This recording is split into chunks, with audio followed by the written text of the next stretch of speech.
오늘 읽은 본문에도 역시 이름과 숫자만 거명되어 있기 때문에 아멘이 잘 안 나오지만 그래도 아멘을 해주셔서 감사합니다.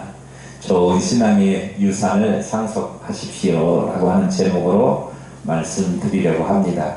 이름과 숫자만 기록되어 있기 때문에 몸이 건조한 것처럼 느껴질 수 있지만 이 안에도 우리가 발견할 중요한 교훈들이 몇 가지 있습니다. 이 말씀들을 나누면서 은혜를 나누고 싶습니다. 지난주에 우리 살펴본 내용들을 잠깐 정리하면 1차로 귀환한 유다 백성들이 제2성전, 스룹바벨 성전이죠. 그걸 재건하고 세월이 지난 후에 아닥사스다 제7년이죠. 제7년에 에스라를 중심으로 2차 귀환을 하게 됩니다. 고레스가 조서를 내려서 오게 된 것은 1차, 그리고 아닥사스다 왕이 조서를 내린 것은 2차 귀환이죠. 조서를 내려서 이스라엘 백성 중에서 예루살렘으로 올라갈 뜻이 있는 사람은 누구라도 다 가도 좋다. 그리고 거기에 덧붙여서 간다고 하면 거기다가 은, 금, 짐승, 제사에 필요한 재물들 이런 것들 함께 줄 것이고 또 그거 쓰고도 남을 만큼 충분히 줄 테니 쓰고 남은 것은 너네들이 하나님의 일을 하나님의 뜻을 따라서 쓰고 싶은 데다가 써라. 혹여 그래도 모자라거든 궁중 창고에서 갖다가 써도 좋다. 그래가지고 뭐는 얼마까지 소금은 무한대 이렇게 저는 소금 무한대에 꽂힌 사람 그렇게 해가지고 귀환을 하는 허락을 하는 조서를 내렸습니다. 포로에서 풀어주는 것, 석방시켜주는 것만으로도 되게 고맙고 선심에 해당하는 일이잖아요. 선심을 받은 건데요. 많은 예물들을 줘가지고 돌아갈 수 있도록 아닥사스다 왕에게 하나님께서 감동을 주신 거예요. 그래서 백성들이 필요한 것들을 하나님이 다 채워주셨다. 얼마나 감사한 일입니까? 에스라는 하나님께 그래서 송축하고 감사했습니다. 그리고 기록된 말씀이 오늘 본문 8장 1절 이하의 말씀인데요. 이스라엘 백성들이 에스라의 인도함을 받아서 제2차로 귀환하게 된 가문과 그리고 숫자들이 기록되어 있습니다. 지난주에도 말씀드렸다시피 총 합계가 기록되어 있지 않으니까 다 더해보니까 1775명쯤 돼요. 1775명쯤 되는데 거기 보니까 남자가 얼마 그랬어요. 여자들 아이들은 안 써 있으니까 옛날에 그 이스라엘 출애굽할 때 대략 추산할 때 뭐 한 장정 하나에 가장 하나에 뭐 4명씩 뭐 이렇게 추산을 하잖아요. 그러면 1775명을 한 곱하기 4 하면 얼마쯤 돼요? 한 9,000명 정도 됩니다. 그러니까 9,000명 정도의 2차 귀환자들이 신청을 한 거예요. 그리고 귀환을 하게 되었습니다. 이 숫자는요 1차 때도 42,360명이 귀환했는데 그 숫자도 우리가 이야기할 때 정말 수많은 사람들 가운데 일부에 지나지 않는다 그렇게 이야기했어요. 적었다. 그런데 그것보다는 42,360명에 대해서 9,000명 잡아주자고. 9,000명 1755명인데 그거를 9,000명 잡아주자고. 그러면 그래도 4만 얼마에 대하면 4분의 1도 안 되는 숫자예요. 그러니까 적은 숫자가 귀환했는데 그 이유는 제가 지난주에도 말씀드렸지만 자기들이 현재 안정적으로 살고 있는 페르시아, 원래는 바벨론에 끌려갔는데 제국이 바뀌어가지고 바사 제국이 됐지 않습니까? 거기에서 안정적으로 살고 있는 그들의 삶을 포기하기가 쉽지 않은 거예요. 오려면 이민 가려고 하면 대단한 결단을 해야 되지 않습니까? 내가 사용하던 언어도 이제 더 이상 사용하지 못하고 내가 삶의 근거지였던 이곳 또 내가 가지고 있었던 모든 것을 다 포기하고 가야 되는 상황이기 때문에 이민도 어려운데 이 사람들이 그렇게 살던 고향은 아니지, 바사 땅 이루어 놓았던 그 자기들의 삶의 터전을 내팽개치고 돌아가기가 쉽지가 않았다, 그런 이야기입니다. 더군다나 이 사람들은 어떤 사람들이었을 것 같습니까? 이미 1차 때 귀환한 다음에 2차로 귀환할 때까지는, 1차 때는 언제였지요? 1차 때 귀환할 때가 주전 537년이었습니다. 그리고 2차 때 에스라에 의해서 귀환할 때는 몇 년이죠?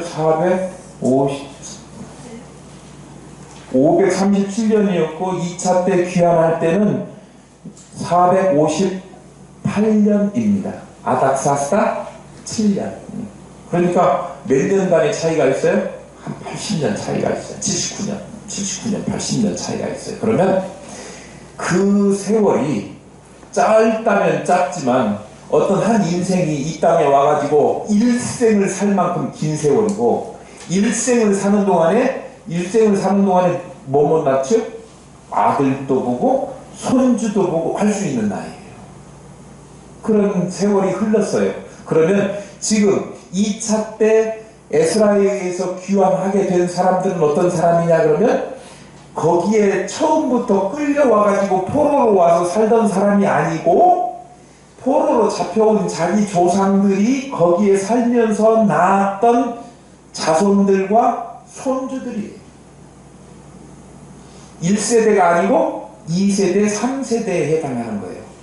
그 사람들은 제가 말했죠. 1차로 미국에 이민 간 사람들은 미국 사람이 된 거고, 2세대, 3세대들은 미국 사람인 거예요. 아예 미국 사람들처럼 생각도 먹는 식성도 많이 다 바뀌어버린 거예요. 그러니까 그 사람들이 자기 조상들이 포로로 끌려왔다고 하더라도 그 본국으로 돌아가는 것이 지금 자기들의 삶의 패턴에 딱 고정된 것은 이 바사 땅에서 사는 그런 것인데, 문화도 그렇고 모든 것이 그런 것인데, 자기들이 예루살렘으로 돌아가는 것은 낯설고 물설고 아주 어색한 곳으로 돌아가는 것이 되어버렸거든요.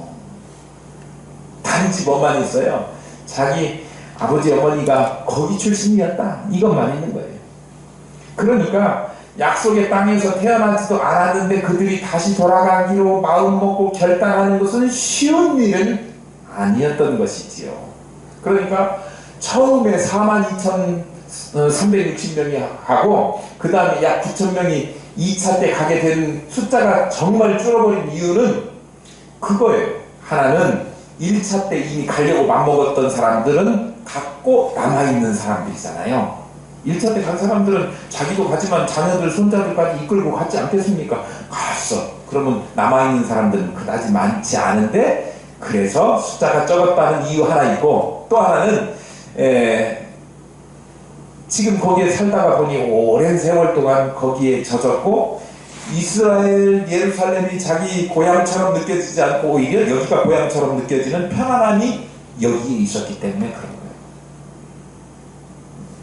게다가 우리가 지금 에스라서를 살펴보고 있지만, 이보다 약간 위에 시대를 배경으로 하고 있는 에스더서를 살펴보면, 우리 에스더서에 보면 어떤 왕이 통치하던 시대냐면, 오늘 등장하는 아닥사스다 왕의 아버지인 아하수에로 크세스라고 하는 세속사에 기록된 임금이 통치하던 시대예요. 그 시대에 무슨 일이 있었냐 그러면, 포로로 끌려왔는데 유다 족속의 핏줄을 가지면서도 왕비가 되었던 에스더와 그리고 모르드게가 있었지 않습니까?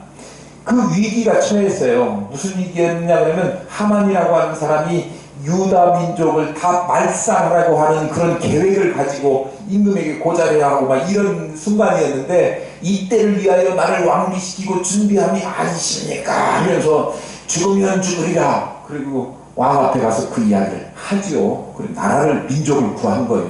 그래서 생긴 절기가 불임절이고요.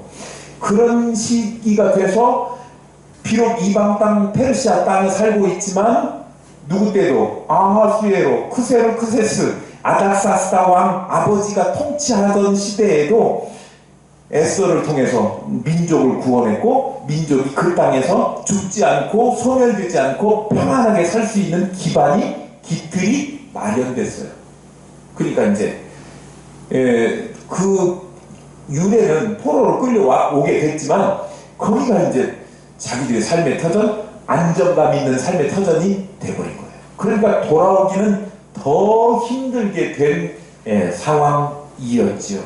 그럼에도 불구하고 내가 돌아가야 되겠다라고 결심했던 1775명, 가족들을 포함해서 9,000명은 정말 내가 여기에 삶의 터전임에도 불구하고 하나님의 백성이고 나에게 허락하신 젖과 꿀이 흐르는 가나안 땅이 내 삶의 터전이다, 돌아가야 될 본향이다 라고 생각했던 그 사람들이 거기에 올 때는 커다란 결심이, 그리고 자기가 이 땅에서 모든 일구어 놓았던 것을 다 포기해야 되는 희생이 따랐다. 결국 돌아온 1775명이 돌아와서 그 다음에 어떤 일을 하느냐 그러면 포로 귀환 이후에 공동체의 신앙개혁 운동을 착수해요. 신앙개혁 운동을 전개합니다. 깨끗이 정화하고 새롭게 되고 하나님 마음에 들려고, 이스라엘이 하나님 마음에 들게 고쳐져야 된다. 그 운동에 참여하고 결국은 자기들도 신앙의 성장을 이루게 된 거죠. 만약에 돌아오지 않고 그 땅에 머물렀다, 편안하다, 안락하다, 이보다 더 좋을 수는 없어, 지금 이대로 하고 살았다고 하면 그들에게 있어서 신앙이 성장하고 또 성숙할 수 있는 기회가 있었을까요? 실제로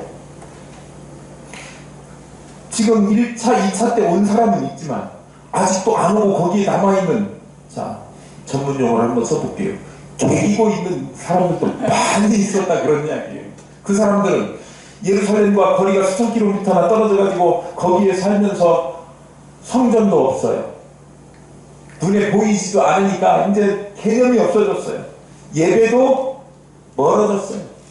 예배의 형식적인 예배는 남아있을지 모르지만 삶이 온통 이방 문화에 젖어서, 저절로 찬송가가 나오면 우리는 마음이 기쁘고 유행가 나오면 왠지 거부감이 드는 거 아닙니까?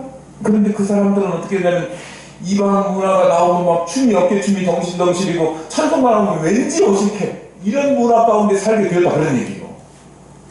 하나님께 예배하는 것보다 세속적인 삶을 사는 게 훨씬 더 편안하게 느껴지는 삶을 그들이 살게 된 거예요. 그러니 그런 삶을 청산하고 하나님 뜻대로, 율법대로, 말씀대로 살기로 하려면 그 자리를 박차고 와야 되는데 뭐 때문에 보는 거예요? 내가 그동안에 이루어 놓았던 것들을 포기하지 못하기 때문에, 그것이 어렵기 때문에, 그 결단이 쉽지 않기 때문에 오기가 어려운 거예요. 예수 믿기가 왜 어려운지 아십니까?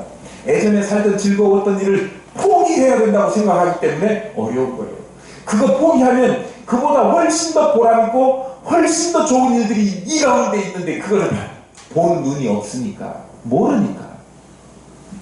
그런데 그 세상을 포기하는 결단과 어쨌든 세상적으로라도 이루어놓은 이 모든 것을 포기하는 희생이 있은 다음에 더 큰 하나님의 나라를 소망으로 가지고 갈 수 있는 그런 귀한 신앙의 진보가 나타나게 된다, 그런 말씀입니다. 그래서 사도 바울도 그렇게 이야기했는데요. 너희가 그리스도 예수를 주로 받았으니 그 안에서 행하되 그 안에 뿌리를 박으며 세움을 입어 교훈을 받은 대로 믿음에 굳게 서서 감사함을 넘치게 하라. 예수 그리스도를 믿었으면 거기에 믿는 걸로 멈추지 말고 뿌리 박고 거기에서 감사함을 넘치게 할 만큼 교훈대로 열심히 살 각오와 결단을 하고 그렇게 나가야 신앙의 진보가 있다, 많은 열매를 맺는다, 그렇게 이야기한 거예요. 사실 신앙의 성장과 언약의 성취를 위해서 우리가 자신을 희생하고 포기한다고 하는 거 쉬운 일은 아닙니다. 어려운 일이죠. 어려운 결단을 해야 하는 것이고 쉽게 얻을 수 있는 것도 아니지만 사도 바울이 말한 것처럼 성도가 예수 그리스도 안에서 끝없이 성장하고 성숙하기 위해서는 이 신앙의 결단 또 희생이 선택이 아니라 해도 되고 안 해도 되고가 아니라 반드시 해야 되는 필수적인 일이다라고 하는 것을 성경은 우리에게 가르쳐 주는 거예요. 귀환하지 않고 여전히 페르시아에 남아있는 백성들, 육신적으로는 비록 안정과 또 만족을 누릴 수 있을지 모르겠지만 그들의 신앙 성장이 온전하게 되어졌을 리 만무하지요. 그런데 오늘 여기에 기록된 사람은 이름도 어렵고 숫자가 반복되니까 지겨운 느낌이 있지만 여기에 기록된 사람은 대단한 사람들이에요. 그거를 결단하고 그 자리를 박차고 나오기로 결심하고 자기가 어렵고 힘겹고 좁은 길을 걸어갈 것이지만 나는 이 길을 가리라 라고 하나님 편을 선택했던 사람들이니까 여기에 나온 위대한 인물들의 기록은 정말 우리가 그냥 흘려버릴 것이 아니라 소중한 그 의미를 우리가 알아야 된다, 그런 말씀입니다. 자신의 든든하고 안정된 삶의 기반을 모두 버리고 스스로 힘들고 고달프지만 좁은 길을 선택해서 그렇게 온 그들, 자신의 결단과 희생을 감내했던 그 사람들을 하나님께서는 결코 외면하지 않으시고 그들의 삶에 있어서 새로운 영적 진보가 있도록 인도하시게 하나님께서 역사하셨습니다. 세상 살아가면서 우리 성도들이 갈 길을 잘 못 잡고 흔들리는 경우도 많이 있습니다. 때때로는 하나님의 뜻과는 반대로 살아가는 때도 많이 있지 않습니까? 그것이 잘못된 줄 알면서도 그냥 그 길로 걸어가는 사람들도 많이 있습니다. 왜 그러냐? 그러면 잘못인 줄 알면서도 그걸 포기하지 못하는 것은, 선뜻 포기하지 못하는 것은 그걸 포기함으로써 나에게 가해질 불이익과 그리고 내가 그만큼 대가 희생을 치러야 된다고 하는 이 두려움이 앞서기 때문에 그래요. 그런데 우리 믿음의 사람들은 죽기를 각오하고 생명을 걸고 예수를 위해서 나 자신을 드릴 각오와 결단이 선 사람들 아닙니까? 아직 안 섰다면 서야 되는 거예요. 결단하고 그리고 나의 모든 것을 내어놓고 포기하고 주님만 따라가기로, 주님을 향하여 가기로, 본향을 향하여 가기로, 그렇게 하면 주님께서는 우리가 부르심에 응답하고 따라가면 우리 삶 가운데 진정한 진리를 발견하게 하시고 믿음의 진보, 신앙의 진보를 이루셔서 귀한 오늘 여기에 기록된 만큼 하나님께서 중요하게 생명책에 따로 우리들의 이름을 기록해 주실 것이다. 나는 그렇게 확실히 믿습니다. 저와 여러분이 이거 영적 성장 이것이 자동적으로 시간이 가면 저절로 이루어지는 것이 아니라 부단히 나 자신을 부인하고 내 것을 희생하고 포기하면서 하나님의 진리를 세워나가는 일에 나아가기로 앞장서고 결단하고 희생을 하면 하나님이 결코 외면하시지 않는다. 그런 저와 여러분 될 수 있기를 축복합니다. 오늘 본문에 기록된 이름 쭉 써있는데 그거에서 우리가 두 번째로 얻을 수 있는 교훈이 있습니다.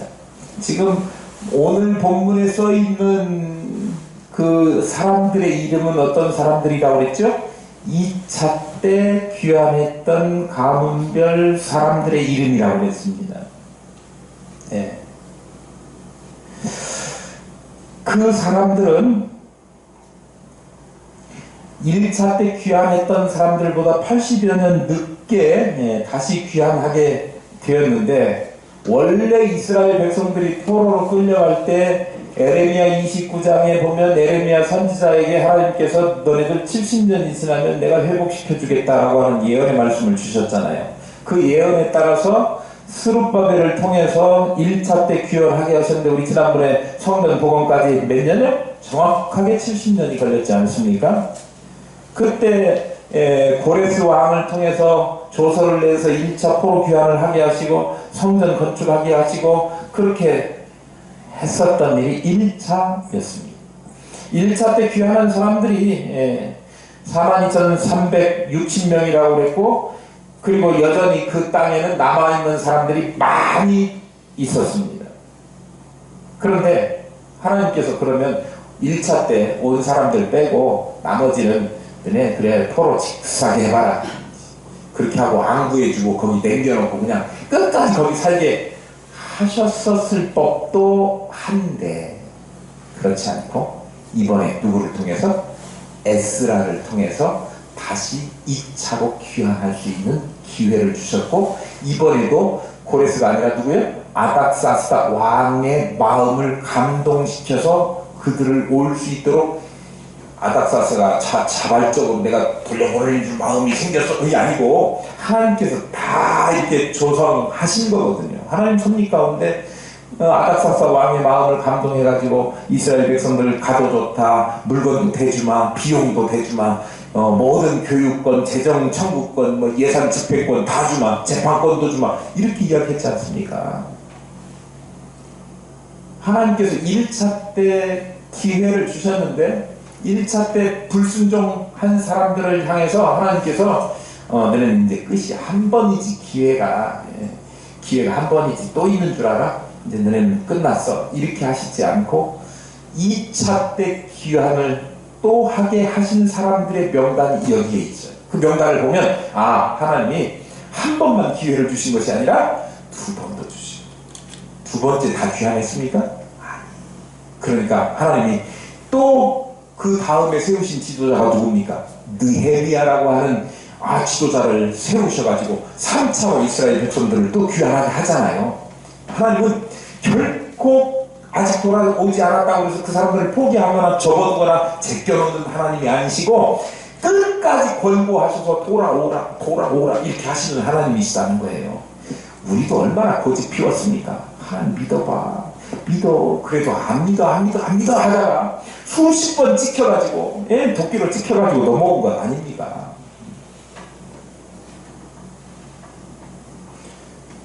요거 읽어보면 우리가 전도할 때 어떻게 해야 되는가에 대한 지혜를 얻을 수 있을 것 같아요. 우리는 처음에 우리도 한번 말을 건넬 때는 굉장히 심사숙고하고, 내가 어떻게 조리 있게 말해야 저 사람이 복음을 거부감 없이 받아들일까, 막 그런 거 있잖아요. 그래서 막 고구마도 삶아다 줘보고 막 이렇게 뭐 사전에 밑밥을 좀 하는데, 밑밥은 밑밥이고 예수 믿는 건 난 죽어도 못 믿겠다, 이런 사람들이 있거든요. 어떻게 전도하면 막 그 사람이 아이고 왜 인자 말했어, 나 진짜 교회 가고 싶었는데 왜 인자 말, 물론 그런 사람도 있기는 해요. 그런데 대부분은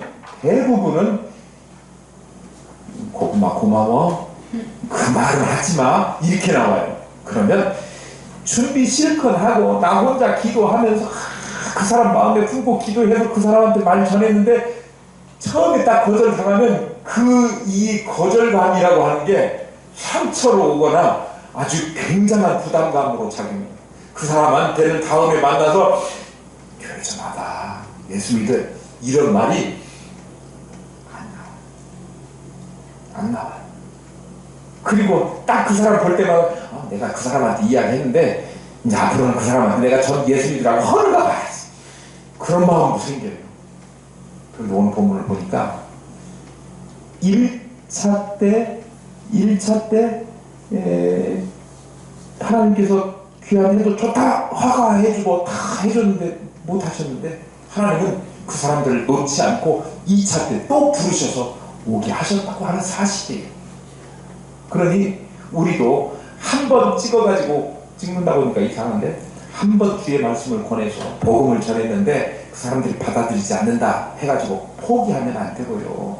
뭐 3년도 쫓아다니고 4년도 요새 진돗개 전도 한참 유행한 전도법이 있었잖아요. 책도 나왔는데 한번 물으면 안 논다, 끝까지 논다, 뭐 이런 거예요. 포기하지 말고 계속해서 어떤 심정으로 전도해야 되냐면, 끝까지 애타게 돌아오기를 원하는 탕자의 아버지, 그게 주님의 심정이 아닙니까? 오늘 또 1차로 불렀는데 안 오니까 2차로 부르고, 2차로 불렀는데 안 오니까 3차로 부르시는 하나님 아버지의 애타는 심정으로 우리가 복음을 전해야 한다라고 하는 사실을 오늘 본문은 우리에게 가르쳐주고 있는 거예요. 저와 여러분이 한번 말 건넸는데 상대방이 뭐 거절하는 거가 막 속상해가지고 내가 다시는 나한테 말 꺼내는가 봐라. 네. 그렇게 하시지 마시고, 그래 이게 정상이야. 첫 번째 딱 돌아오는 사람은 그렇게 뭐 쉽지 않지. 다음에 또 얘기할게. 오늘은 바쁘니까 다음에 내가 자세히 얘기해 줄게. 좋은 관계를, 또 복음 전하는 일을 계속해서 감당하셔서, 성경에 그렇지 않습니까? 기도하고 때를 얻든지 못하든지 복음을 전하셔서 아름다운 결실 열매를 풍성하게 맺어서 한나라를 확장하고 우리 교회 부흥하는 그런 역사를 만들어가는 저와 여러분 될 수 있기를 축복합니다. 아멘. 그 다음에 본문의 이름 솔직히 말해서 다 외우지도 못하고 입에 붙지도 않았어요. 그런데 오늘 본문을 읽다 보니까 왠지 익숙한 부분이 있어요. 1차 때 귀환했던 사람들의 가문, 그때 읽었던 내용 언제 나왔냐면 2장에 나와요. 에스라 2장에 나왔던 인물들하고 오늘 본문에 나오는 사람들의 가문들의 이름이 중첩되는 부분이 많아요. 비슷해요. 잘 읽어보세요. 한번 이렇게 손가락 끼워갖고 2장하고 오늘 읽은 8장하고 딱 이렇게 왔다 갔다 하면서 보시면 중요한 거기에 힌트가 있어요. 자, 1차 때 귀환한 사람들은 지금부터 몇 년 전이에요? 대략 80년 전. 그들의 후손들인데 그 가문의 이름을 빌어갖고 1차 때도 쓰고 2차 때도 비슷한 똑같은 종류의 가문들이 거기에 이 8장에도 언급되어 있다, 그런 이야기예요. 그러면 1차 때 귀환한 가문의 사람들이 2차 때도 동일하게 귀환했음을 알 수 있죠. 2차 때 귀환하는 사람들, 아니 1차나 2차 때 귀환하는 사람들 가운데 거기에 나와 있는 가문 말고 다른 가문들은 포로로 끌려와서 바사 땅에, 바벨론 땅에 살고 있지 않았을까요? 수많은 가문들이 와서 살고 있었을 겁니다. 그런데 1차에 귀환한 사람들의 가문도 한정된 그만큼이고 2차 때 가문은 1차 때 나왔던 그 가문이 대부분 그냥 그대로 그 가문이 따라서 그 후손들이 80년 지나서 또 왔다, 그런 이야기예요. 그러니까 그 성경에 언급되지 않는 많은 다른 가문의 사람들, 조상들의 이름도 없고 후손들의 이름도 없는 거예요. 조상들도 안 왔고 후손들도 안 따라왔어요. 근데 2장에 보니까 그의 조상들이 1차 때 왔는데 오늘 8장에 보니까 그의 후손들이 2차 때 에스라에 의해서 귀환하는데 거기에 동참한 사람들은 메나야 앞에 참석했던, 같이 동참했던 귀환자들하고 같다 그래요. 무슨 이야기를 하는 거냐 그러면 조상들이 돌아가서 정말 잘 살아야겠다고 하는 하나님의 백성으로서의 그 자긍심을 가지고 하나님의 백성으로서의 삶을 살아야 되겠다고 하는 결단과 희생이 그들에게 있었고 그들이 그것을 보여줬고 자녀들에게도 그렇게 살아야 된다라고 하는 이야기를 1차 때는 미처 여기 정리되지 못하는 것이 있어서 동참을 못한다고 하더라도 다음에는 꼭 반드시 돌아와야 된다라고 후손들에게 입이 닳도록 미간에 하나님의 말씀을 써서 붙여주고 그렇게 암기하고 마음판에 새겨주도록 그렇게 교육했을 것입니다. 그리고 그렇게 본을 보였을 것입니다. 그래서 자기들이 먼저 본을 보여서 1차로 귀환했지 않습니까? 2차 때 귀환한 가문이 그 가문 사람들이라고, 그 후손들이라고. 그러면 뭐예요? 아버지, 할아버지의 삶을 보고 그들이 우리에게 가르쳐준 대로 살았고 우리도 또한 그렇게 살아야 된다고 하는 생각이 자연스럽게 스며들었어. 자연스럽게 새겨진 거예요. 자연스럽게 물려받은 거예요. 그래서 그들이 살면서, 조상들이 살면서 하나님을 예배하고 하나님의 본향을 사모하고 하나님의 말씀을 준수하고 하나님의 명령이라면 하나님이 약속하신 70년이 사면 돌아갈 것이다 라고 했을 때 하나님이 70년이 후에 돌아가도 좋다라고 하는 고레스와 세계의 정세를 이렇게 바꾸셨을 때 거기에 응답하고 갔던 사람들이, 그러니까 그의 후손들도 그거 보고 나도 그렇게 가야지, 하나님의 약속은 분명히 이루어지는구나 라고 하는 데 대한 확신이 있었고, 그 약속을 믿고 움직였던 조상들의 그 모범을 보고 행동에 옮겼던 사람. 우리 속담에 윗물이 맑아야 아랫물이 맑다. 위에가 잘해야 아래도 잘하는 거. 일대가 잘해야 이대가 잘하는 거. 하늘기쁨교회 일대 담임 목사로서 제가 책임이 막중하다고 생각합니다. 우리 교회는 정말 세속적이지 않고 여태까지 잘못했던 관행들을 벗어버리고, 여태까지 다른 교회들 다 그렇게 했으니까 우리도 그렇게 하자, 그게 편하다, 그게 좋다, 아니면 아닌 것으로 과감하게, 성경이 아니라고 하면 그거 버리고, 성경에서 누가 성직을 돈 주고 사라 그랬습니까? 그것 때문에 중세 부패가 일어난 거 아닙니까? 오늘날 그거 잘못했다고 프로테스탄트 또 개신교 뭐 이렇게 해가지고 개혁주의 신앙을 주장하면서 나온 우리 이 교유이들 아닙니까? 신교라고 하는.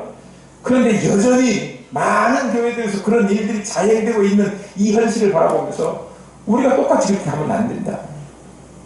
세상 사람들이 뭐 다 이 교회 목사님들이 정치에 앞장서서 해야 된다고 막 그렇게 이야기해도 잘못된 건 잘못된 거예요. 어떻게 우상 섬기는 정권을 막 찬성하고 이렇게 할 수 있습니까? 잘못된 걸 잘못됐다고 해야지. 그거는 그렇고, 나는 여기에 심정이 가니까 나는 그런 거고, 전혀 신앙하고 믿음하고 상관없이 내가 참 좋아하는 정권은 이 정권이니까 기독교가 거기 붙어야 살 것 같으니까 거기 붙는다. 이런 목사들 정신 차려야 됩니다. 교회가 그러면 안 돼요.